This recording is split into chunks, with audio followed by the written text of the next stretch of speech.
Allahu Allahu Allahu Allah Allahu Allahu Allahu Allah.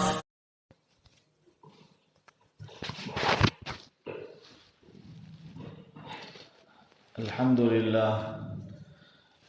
لله نحمده ونستعينه ونستغفره ونؤمن به ونتوكل عليه ونعوذ بالله من شرور أنفسنا ومن سيئات أعمالنا. من يهد الله فلا مضل له ومن يضلله فلا هادي له، ونشهد أن لا إله إلا الله وحده لا شريك له، ونشهد أن سيدنا ومولانا محمدا عبده ورسوله صلى الله عليه وعلى آله وأصحابه وأزواجه وذرياته وأهل بيته أجمعين، وبارك وسلم تسليما كثيرا كثيرا. أما بعد، فأعوذ بالله من الشيطان الرجيم. بسم الله الرحمن الرحيم. الخبيثات للخبيثين والخبيثون للخبيثات، الطيبات للطيبين والطيبون للطيبات. صدق اللہ العظیم. محترم بزرگوں، بھائیوں، دوستوں، اللہ تبارک و تعالی نے ہمیں جو زندگی عطا فرمائی ہے، اس زندگی کی قدردانی کے لیے، اس کی اہمیت کو سمجھنے کے لیے نبی پاک صلی اللہ علیہ وسلم نے مختلف جگہوں پر اور مختلف اوقات میں ایسی باتیں ہمیں بتائی ہے کہ جس کی طرف یہ صراحت کے ساتھ اشارہ کیا جاتا ہے، بتائی جاتی ہے کہ یہ بڑا امپورٹنٹ وقت ہے. زندگی کا ملنا بہت بڑی اللہ کی نعمت ہے.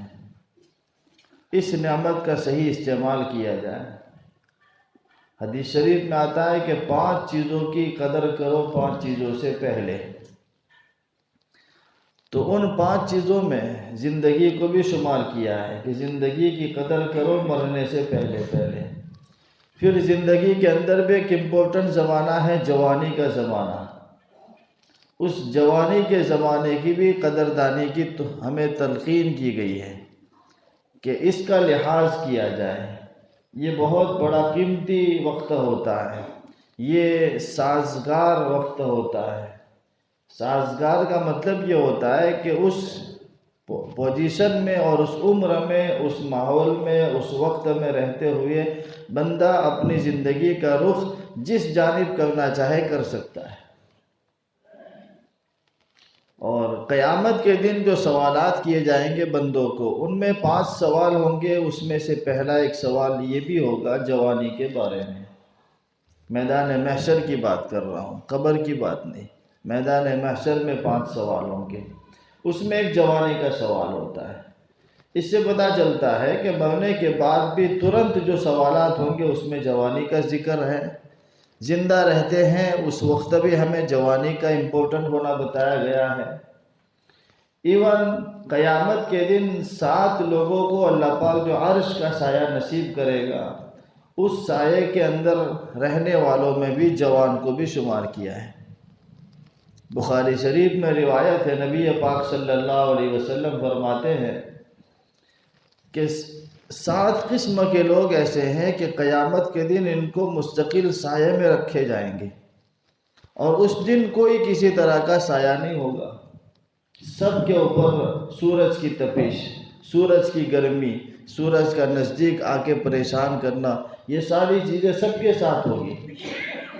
لیکن 7 بندے مخصوص ایسے ہیں کہ جن کو اللہ پاک سایہ نصیب کرے گا.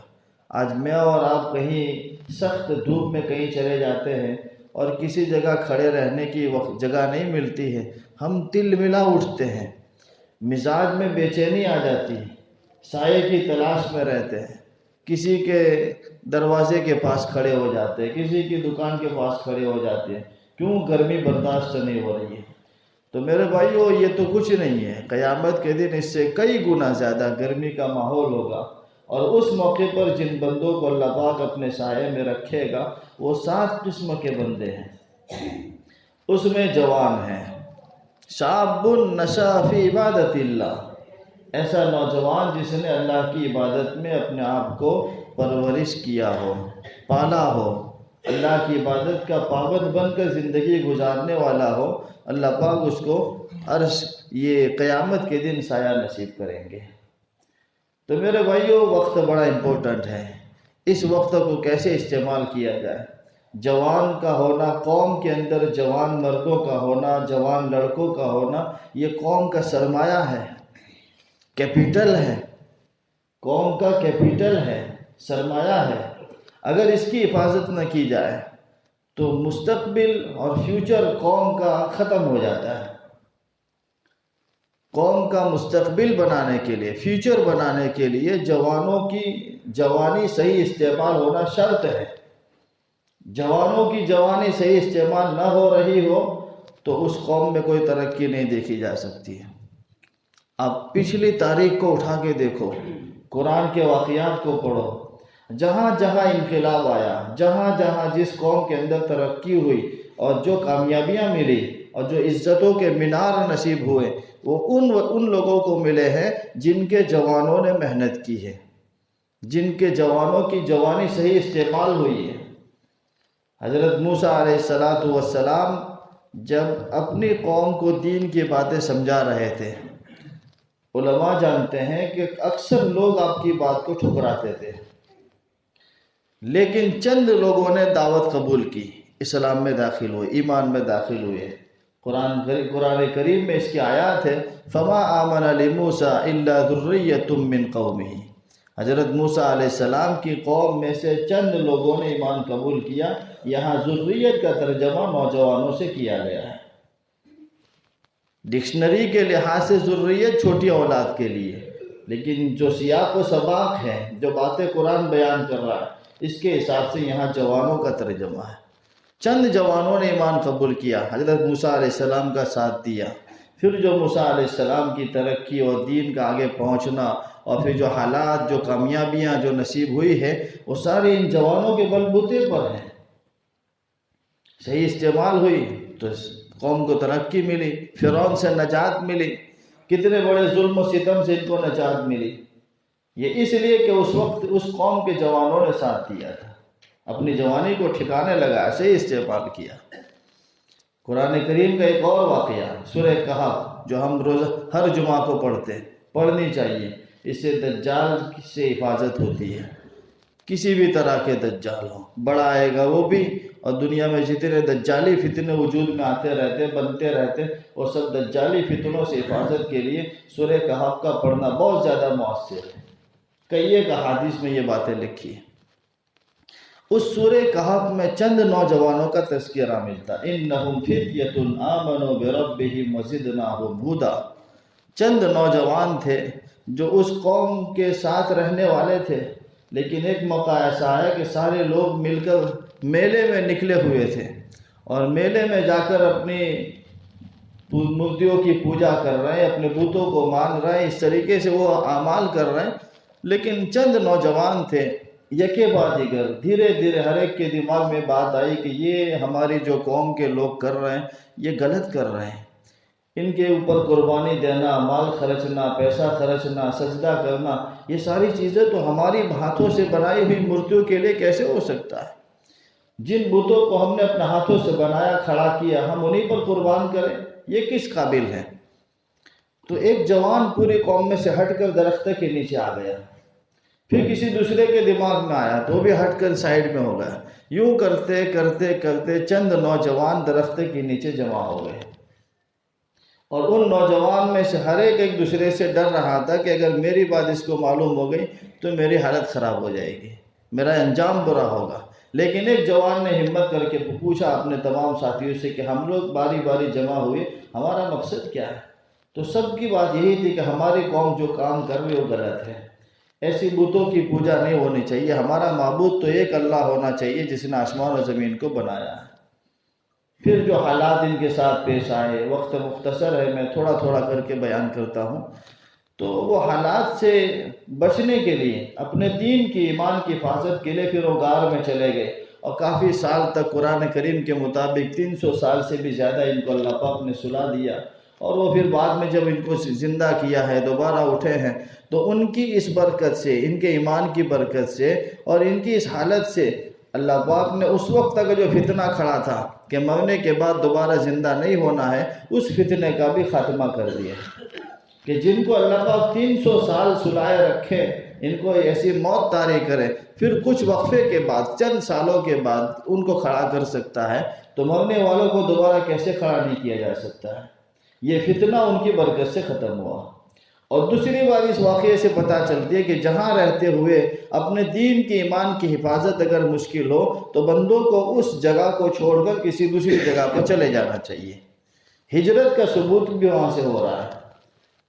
تو میرے بھائیو، یہ جوان تھے جنہوں نے اپنے ایمان کی حفاظت کی، پکے موحد بن کر زندگی گزاری، اور اس ایمان کو، اس دین کو دوسروں تک پہنچانے کے لیے اپنے جوانی کے امپورٹنٹ زمانے کو استعمال کیا۔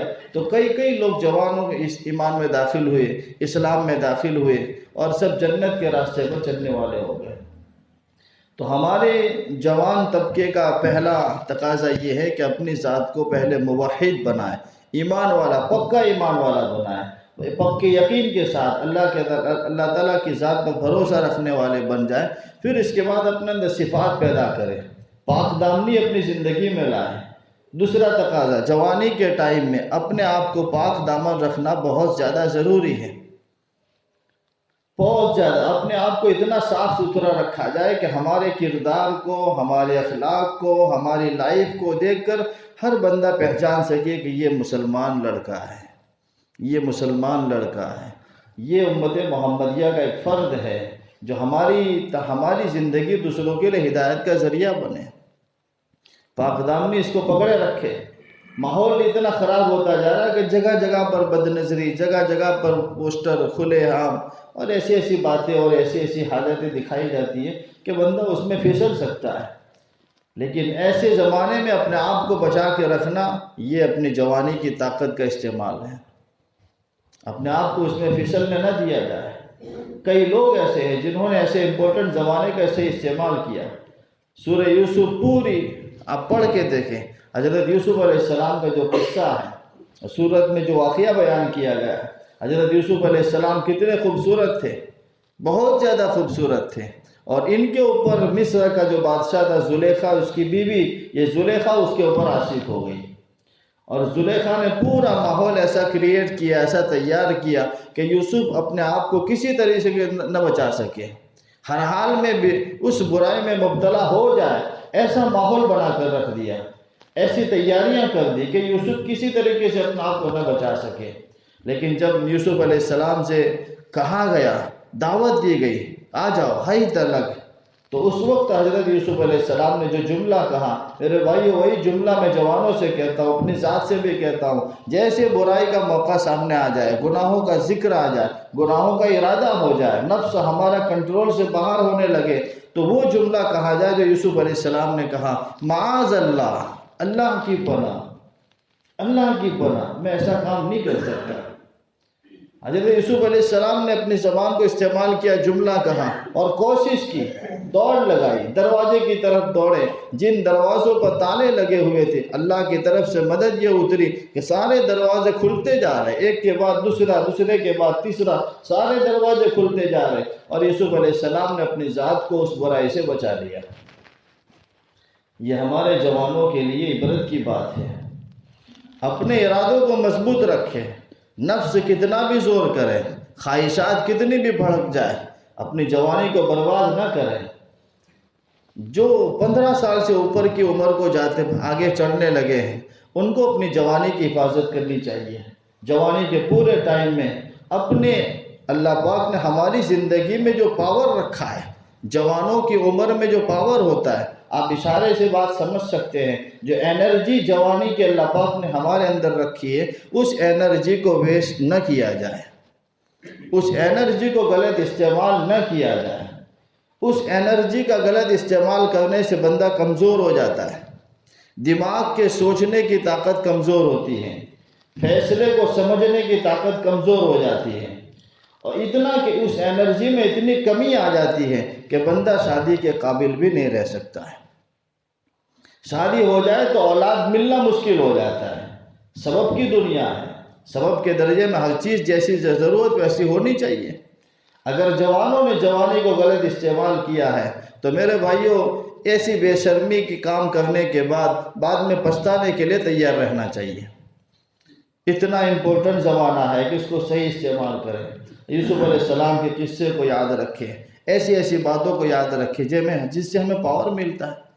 ہم تو جانوروں سے بھی گزرتے جا رہے ہیں، آگے بڑھتے جا رہے ہیں۔ ایک جانور ہوتا ہے کہ ایک کتا ہوتا ہے، کتیا کو دیکھ لے، گھوڑا گھوڑی کو دیکھ لے، اس کے پیچھے پاگل ہو جاتا ہے، دیوانہ ہو جاتا ہے، اپنی خواہشات پوری کرنے کے پیچھے پاگل ہو جاتا ہے۔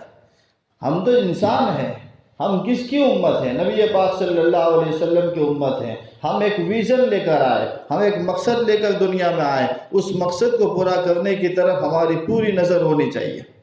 ہم اس کے لیے نہیں ہیں، یہ تو دنیا ہے، اسباب ہے، دارالاسباب ہے، یہ کام بھی ہونا ہے، لیکن اس کے پیچھے اتنے دیوانے ہو جائے کہ جوانی تباہ ہو جائے، جوانی کا وقت برباد ہو جائے، ایسے تو کام نہیں کرنے چاہیے۔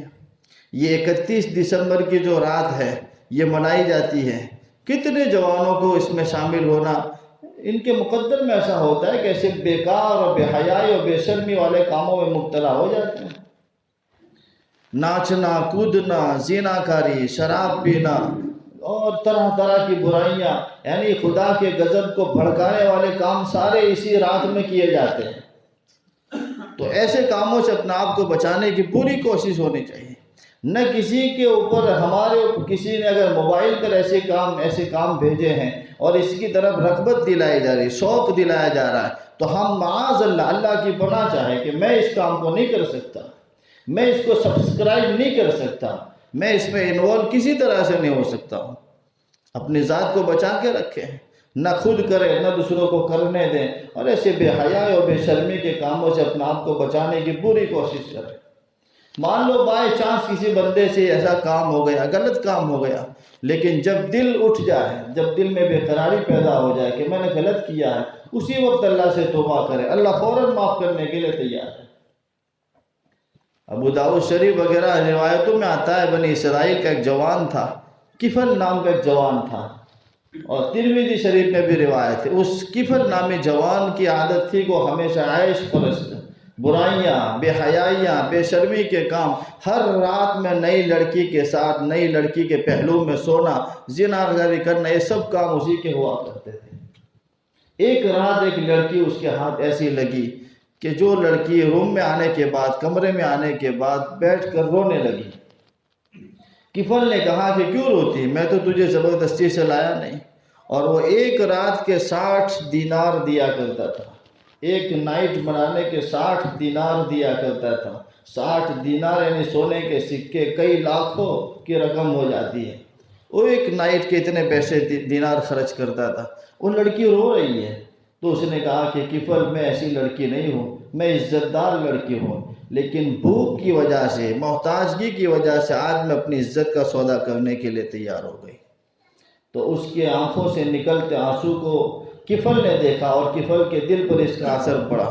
اس نے کہا کہ بہن، تو جس عزت کے ساتھ آئی اسی عزت کے ساتھ تو واپس چلے جا۔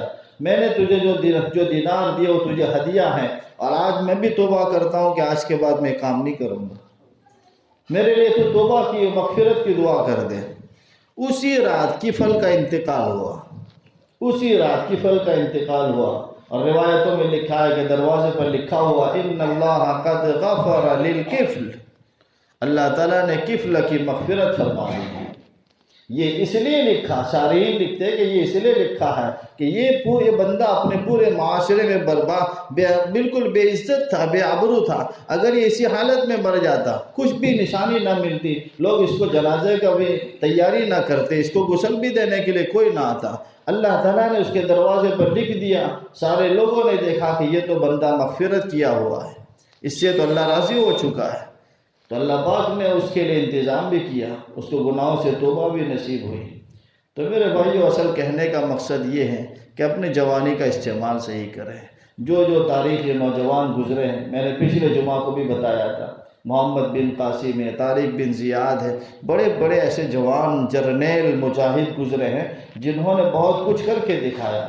وقت ہوتا تو میں آپ کو تاریخ کی ہسٹری کی باتیں بتاتا کہ ان جوانوں نے کیسے کیسے کام کیے، اور کیسے اپنے قوم کو عزت کی مینار پر پہنچایا ہے۔ ہم بھی کر سکتے ہیں، اپنی زندگی کو صاف ستھرا رکھے۔ پہلی بات اپنا ایمان، اپنی توحید کو مضبوط رکھے، گمراہ فکروں سے اپنے آپ کو بچا کے رکھے، اور دوسرا کام اپنی ذات کو پاک دامن بنا کے رکھے۔ قرآن کا فیصلہ، آخری آیت بتا رہا ہوں، قرآن کا فیصلہ، جو گندی سوچ والے، گندے اعمال والے ہیں ان کے حق میں گندی لڑکیاں اور گندے لڑکے آئیں گے۔ الخبیثات للخبیثین والخبیثون للخبیثات والطیبات للطیبین والطیبون للطیبات۔ جو باحیا پاک دامن نوجوان ہوتے ہیں، پاک دامن جو لڑکیاں ہوتی، ان کو جوڑے بھی ایسے ملتے ہیں جو پاک دامن ہوتے ہیں، اور جو نفس کے گندے ہوتے، گندے خیال والے ہوتے ہیں، ان کو لڑکیاں اور ان کے جوڑے بھی ایسے گندے دماغ والے ملتے ہیں۔ اور جب گندگیاں ہوتی ہے تو جوڑے کیسے نبھ سکتے ہیں، اور نکاح کیسے باقی رہ سکتے ہیں جن کے اندر گندگی کے کیڑے پڑے ہوئے ہوں۔ اس لیے اپنی زندگی کو صاف ستھرا رکھے۔ اللہ تعالیٰ ہم سب کو عمل کی توفیق نصیب فرمائے۔ کہا سنا ہو میرے لیے، آپ حضرات کے لیے امن کا، ہدایت کا، نجات کا ذریعہ بنائے۔ وآخر دعوانا الحمدللہ رب العالمین۔ سنتیں پڑھ لیں۔